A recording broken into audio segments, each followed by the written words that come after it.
చూడటం జరిగింది మేడం. అంటే ఎంత సక్సెస్ అయిందంటే సభ ఒక 30 కిలోమీటర్లు ఆ స్టేజ్కి చుట్టుపక్కల 30 కిలోమీటర్లుగా ట్రాఫిక్ అయిపోయింది. నేషనల్ హైవే స్తంభించిపోయింది. నేను కూడా దురదృష్టవశాత్తు ఆ ట్రాఫిక్ జామ్ లో ఇరుక్కుపోవడం జరిగింది.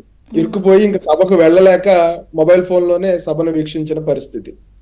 ఈ రోజున నిన్న సభను చూసి జగన్మోహన్ రెడ్డి గారు తాడేపల్లి ప్యాలెస్ లో ఎటువంటి పరిస్థితులు ఉన్నాయో మీ అందరికీ తెలుసు. జగన్మోహన్ రెడ్డి గారు ఎటువంటి ఇబ్బందికరమైన పరిస్థితులు ఉన్నాయో.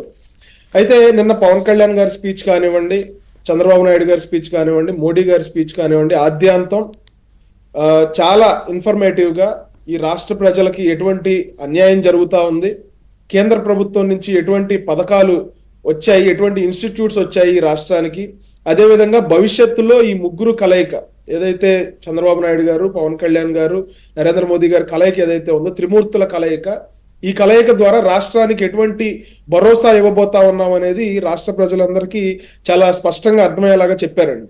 పవన్ కళ్యాణ్ గారి స్పీచ్ లో కూడా పితృదేవతల ముక్తి కోసం కుటుంబ సభ్యులు ఎలా అయితే గంగమ్మ రాక కోసం ఎదురు చూస్తూ ఉంటారో, అదే విధంగా దగాపడిన, దౌర్జన్యానికి గురి కాబడిన, అన్యాయానికి గురి కాబడిన, దాడులకి గురి కాబడుతున్న ఆంధ్ర రాష్ట్ర ప్రజానికం కూడా నరేంద్ర మోదీ గారి రాక కోసం అలా వేచి చూస్తా ఉన్నారని చెప్పి పవన్ కళ్యాణ్ గారు చెప్పటం చాలా ఆనందం కలిగించిందండి.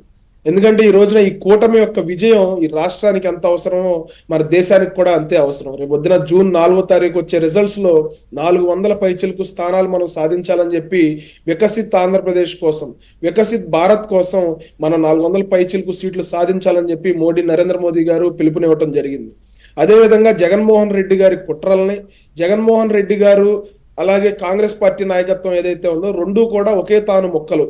వీళ్ళను వేరువేరుగా చూడాల్సిన అవసరం లేదు. వైఎస్ఆర్సీపీ అలాగే కాంగ్రెస్ పార్టీ రెండూ కూడా ఒకే కుటుంబం నుంచి వచ్చిన నాయకత్వం, వాళ్ళు నాయకత్వం చేస్తా ఉన్నారు. కాబట్టి వీళ్ళకి ఏదైనా సింపతి రావాలంటే, వీళ్ళకి ఏదైనా ఇబ్బంది కలిగితే దానికి సంబంధించిన ఓట్లు చీలకుండా పక్క వాళ్ళకి వెళ్లకుండా వాళ్ళ కుటుంబ సభ్యులకే వెళ్తాయి.